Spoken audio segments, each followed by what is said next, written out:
నమస్తే. నా పేరు వెంకటయ్య. అమ్మ పేరు వస్పరి మాసమ్మ. మా గ్రామం ఆవంచ, మండలం తిమ్మాయిపేట, నాగర్ కర్నూల్ డిస్టిక్.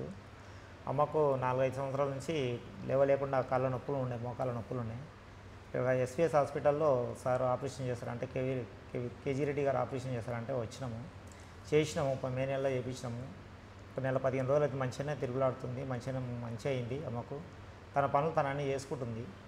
తను ఇప్పుడు మాకు చాలా హ్యాపీగానే సంతోషంగానే ఉంది, బాగుంది.